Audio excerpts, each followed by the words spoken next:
You ever notice how some relationships start like a movie? Everything feels instant. You meet someone and suddenly it's like, wow, where have you been all my life? You talk for hours, then that turns into texting all day, then late-night phone calls, then sharing secrets, then sending each other memes every morning. Then suddenly, this person becomes part of your daily routine. And the crazy part? Sometimes this happens in friendships, sometimes in dating, sometimes with coworkers, sometimes even with business partners. You meet someone and think, this person gets me. We're so similar. This connection feels rare.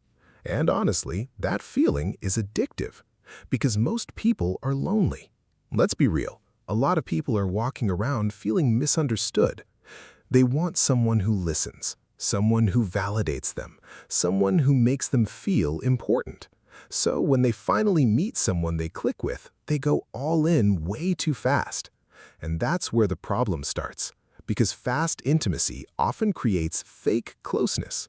It feels deep, but it's usually built on excitement, not real trust. And those two things are very different. Excitement says, we have so much in common. Trust says, I've seen your flaws over time and I still respect you. Excitement happens quickly. Trust takes time. A lot of people confuse those two. That's why they overshare way too early. They tell someone their childhood trauma after knowing them for 3 days. They start calling someone their best friend after 2 weeks. They start planning their future with someone they barely know. And then later, they're shocked when things fall apart. But think about it. How can someone truly know you that fast? They only know your highlight reel, your funny side, your charming side, your polished side. They haven't seen how you react under stress, how you handle conflict, how you behave when you're angry, how consistent you are, how loyal you actually are. Real relationships need time to reveal truth. Without time, people fall in love with projections. They fall in love with an idea, and ideas are fragile. Reality eventually shows up. Maybe your best friend starts becoming possessive.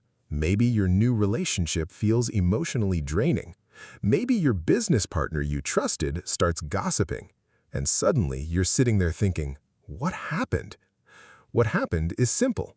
The relationship skipped important stages. It jumped straight into emotional intensity. That's like building the roof of a house before laying the foundation. Looks impressive, won't last. And social media makes this even worse. Online, people glorify instant closeness. Met my soulmate, my day one, my ride or die, my person. And sometimes they've known each other for like 2 weeks. Everyone wants intense connection. Very few people value slow connection. But slow connection is usually safer. Healthy relationships often look boring in the beginning. There's no emotional chaos, no obsession, no constant need for attention. Just consistency, respect, time, observation. That's how strong relationships are built. You slowly learn, can I trust this person? Do their actions match their words? How do they treat others? Do they respect boundaries? Can they handle disagreement without becoming toxic? These things matter way more than instant chemistry. And here's another uncomfortable truth. Sometimes people rush closeness because they're trying to fill emotional emptiness. They're not actually attached to you, they're attached to how you make them feel. You distract them from loneliness. You make them feel seen. You make their life feel exciting. But when that emotional high fades, they leave. And this happens all the time in romantic relationships. 2 people meet, they text nonstop, see each other every day, ignore their own routines, ignore their own friends, ignore red flags. Everything feels intense. Then 3 months later, they can't stand each other. Because intensity is not compatibility. A lot of people learn that lesson the hard way. Same thing happens in friendships. You meet someone, you start telling them everything, you invite them into every area of your life. Then one argument happens. Now they know all your secrets. That gets messy fast. This is why mature people move differently. They can like someone without rushing. They can enjoy connection without forcing closeness. They understand that boundaries are not cold. Boundaries protect relationships. Space protect relationships. Time protect relationships. And this doesn't mean you should become emotionally unavailable. That's not the lesson. The lesson is let people earn deeper access to your life. Slowly, naturally, through consistency, through actions, through time. Because real connection can survive patience. Fake connection usually cannot. And if someone gets offended because you're not instantly giving them unlimited access to your time, emotions, and personal life, that's usually a red flag. Healthy people understand pacing. Unhealthy people often rush intimacy. Remember this, the faster a relationship rises, the harder it often crashes. Not always, but often. The strongest relationships usually grow like trees, slowly, quietly, with deep roots. And that's exactly why they survive storms. Most relationships don't end because of one huge betrayal. It's usually not some dramatic movie scene. Nobody's screaming, nobody's throwing things, nobody's making a huge announcement like, "That's it, we're done." Real life is usually much quieter than that. Relationships often die slowly, through disappointment, through silent resentment, through expectations that were never clearly spoken, but somehow still felt owed. And that's where things get dangerous, because expectations are sneaky. At first, they feel harmless. You think, I care about this person. I do a lot for them. I'm always there for them. Sounds nice, right? But sometimes, hidden underneath that kindness is an unspoken contract. And that contract sounds like this. I did this for you, so you should do the same for me. That's when relationships start becoming transactional. And people rarely admit they're doing this. They'll say, no, I help because I care. But deep down, they're keeping score. They remember every favor, every time they answered your call, every birthday gift, every ride they gave you, every emotional conversation they stayed up for. And once they feel like the energy isn't being returned equally, resentment starts growing, quietly. You'll hear things like, I'm always the one reaching out. I care more than they do. They changed. They don't value me. And sometimes that's true, but sometimes the real issue is unrealistic expectations. Not everyone loves the way you love. Not everyone communicates the way you communicate. Not everyone expresses loyalty the same way. And that doesn't automatically mean they don't care. For example, you text back fast, so now you expect everyone else to reply quickly. When they don't, you feel disrespected. But maybe they're just busy. Maybe texting isn't a priority for them. Maybe they simply communicate differently.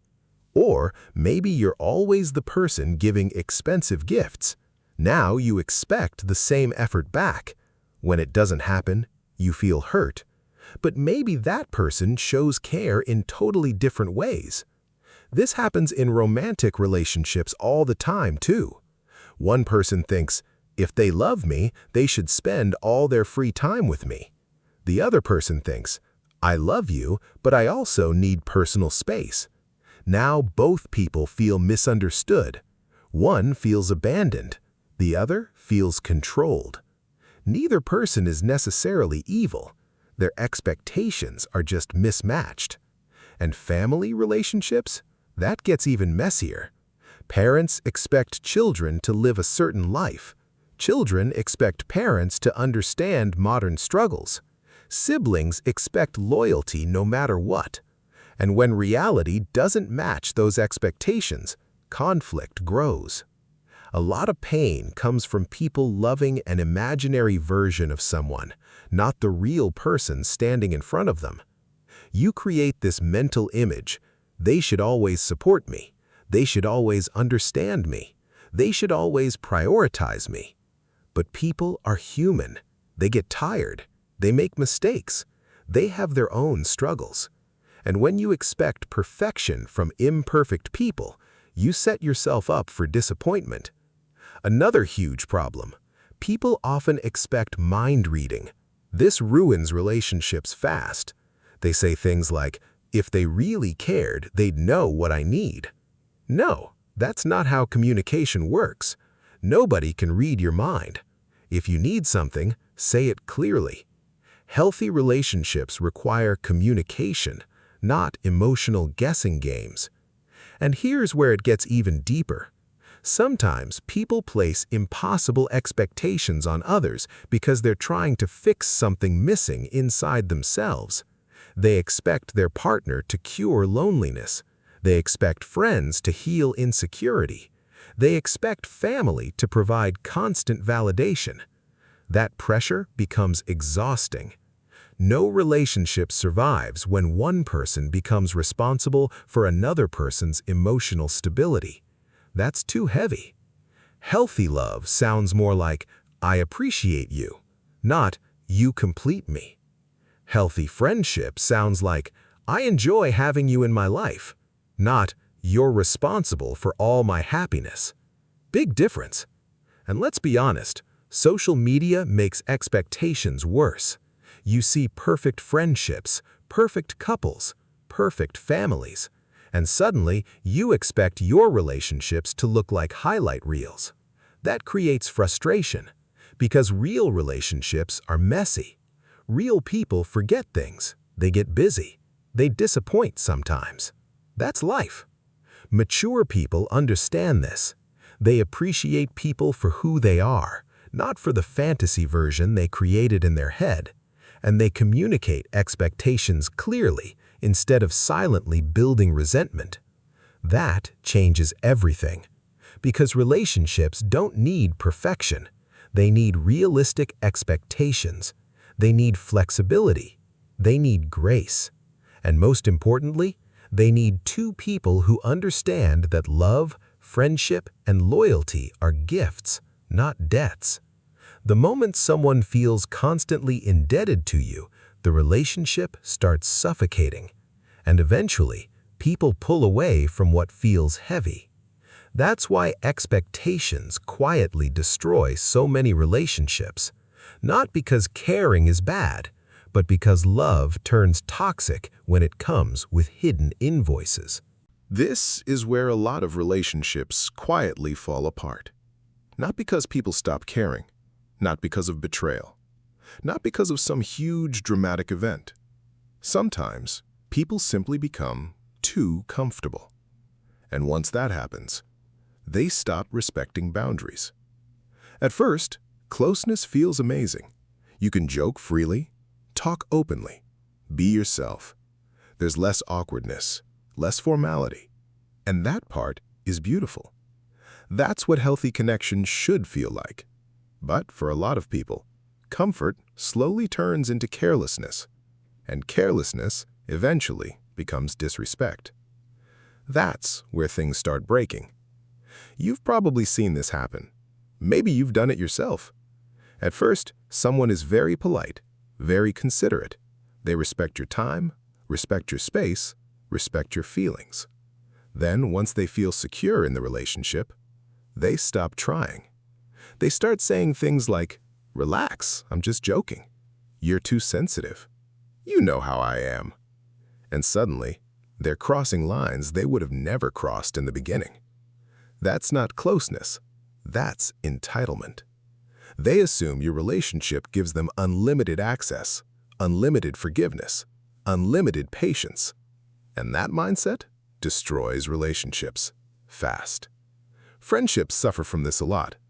A friend starts borrowing things and returning them late, or never returning them at all. They constantly cancel plans last minute.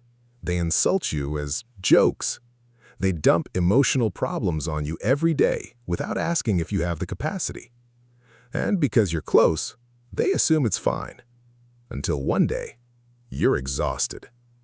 Romantic relationships can get even worse. At the beginning, people dress up, plan dates, watch their words, try to impress each other. Then, after comfort sets in, some people stop putting effort in completely. They become rude, dismissive, lazy. They stop listening. They stop appreciating their partner. They assume they're not going anywhere. That assumption has ended countless relationships because nobody likes feeling taken for granted. And family relationships? This happens here too. People often disrespect family members because they assume family has no choice but to stay. They speak harsher. They become less patient. They show strangers more kindness than their own relatives. That's why some people feel more peace with acquaintances than family members. Think about that.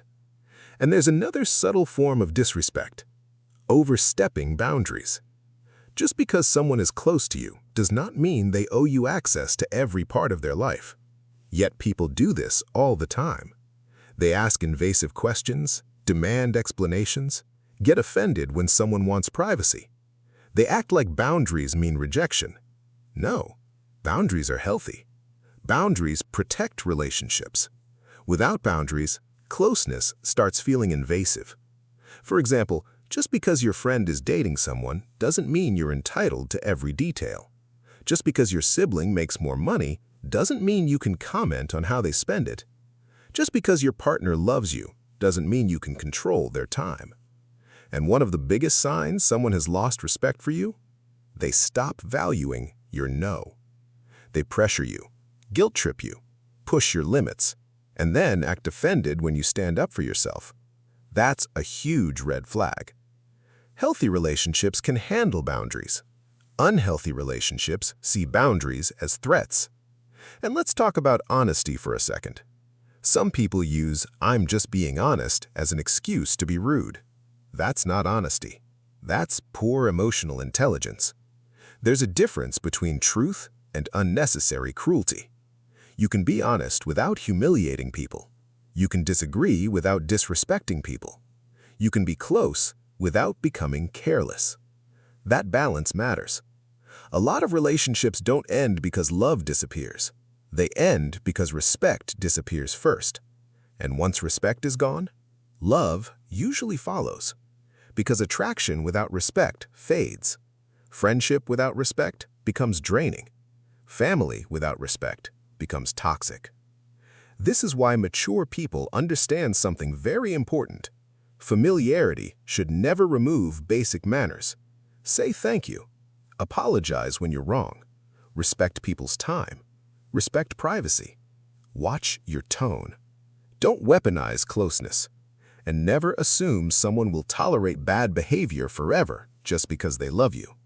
That mindset ruins good relationships. The healthiest relationships often keep a certain level of intentional respect, even after years, especially after years. Because being close to someone should make you treat them better, not worse. And that's where many people get it completely wrong. This is probably one of the biggest reasons relationships become exhausting, and most people don't even realize they're doing it. They think, "I just care a lot. I'm just very attached. I just love deeply." But sometimes that's not love. Sometimes it's emotional dependency. And there's a huge difference. Love says, "I enjoy having you in my life." Dependency says, "I need you to feel okay." That second one creates a lot of pressure, and pressure pushes people away. At first, emotional dependency can feel flattering. Someone texts you all day. They constantly want your attention. They say things like, "I miss you. You're all I need. You're the only person who understands me." Sounds romantic, sounds intense. Sometimes it even feels special, until it becomes overwhelming, because now you feel responsible for someone else's emotions. If you don't reply fast enough, they get anxious. If you're busy, they feel rejected. If you want alone time, they think you're losing interest. If you spend time with other people, they feel threatened. That's exhausting. And eventually people start feeling trapped. This happens in romantic relationships all the time. One partner slowly becomes their entire world. They stop investing in friendships. They stop pursuing hobbies. They stop building their own life. Everything revolves around one person, and that person starts feeling suffocated. because nobody wants to carry someone else's entire emotional life. That weight becomes too much. And then the emotionally dependent person usually gets confused. They say, "I gave you everything. I made you a priority. I was always there." Yes, that may be true, but making someone your entire identity isn't healthy love.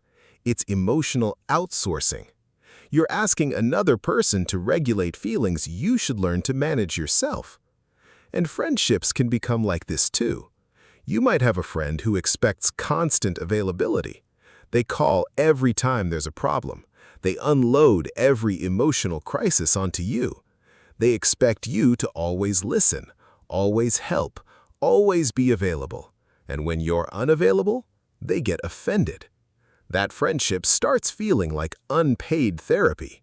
And eventually, people distance themselves, not because they don't care, but because the relationship feels emotionally draining. Family relationships can also be built on unhealthy dependency. Parents depending on children for emotional fulfillment. Adult children feeling responsible for their parents' happiness. Siblings becoming each other's emotional crutches. These dynamics create guilt and resentment. And guilt is not love.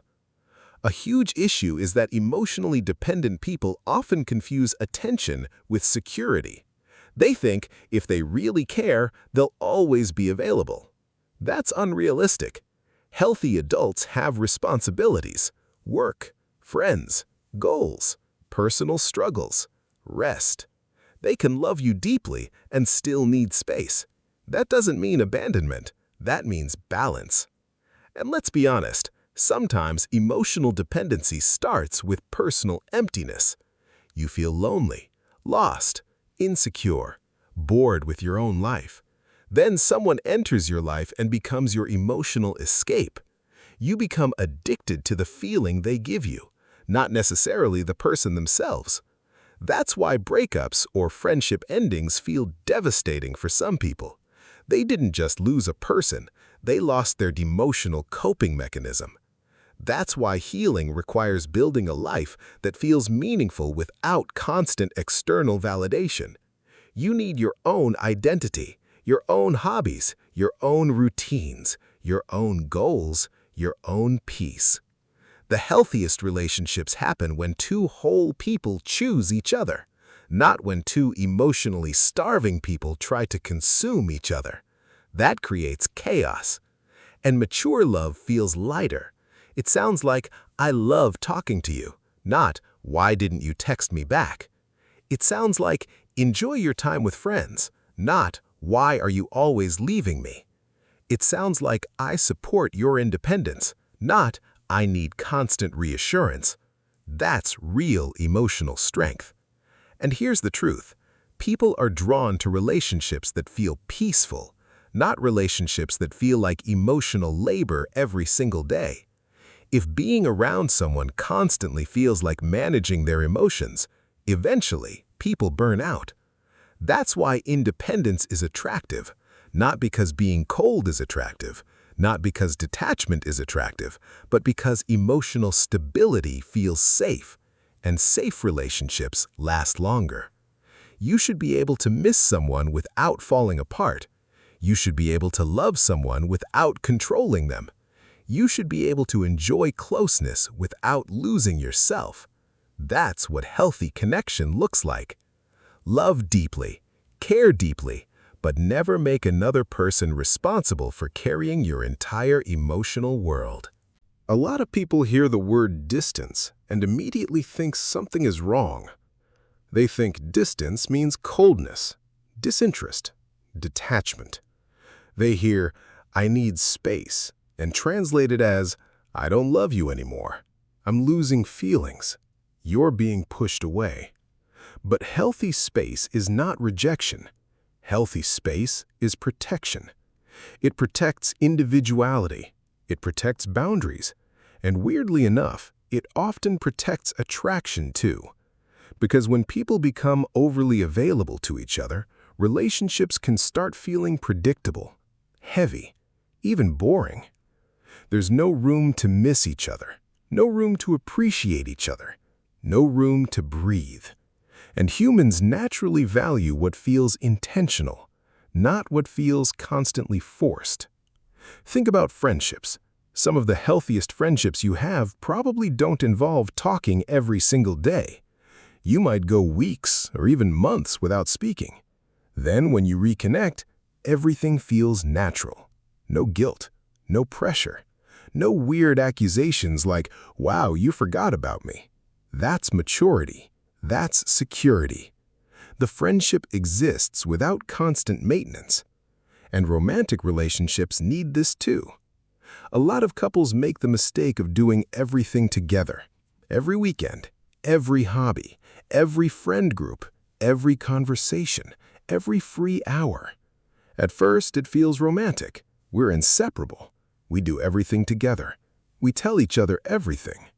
But over time, that can become exhausting because individuality starts disappearing. And when people lose themselves inside relationships, resentment often follows. You stop being two interesting individuals choosing each other. You become emotionally fused. That's dangerous.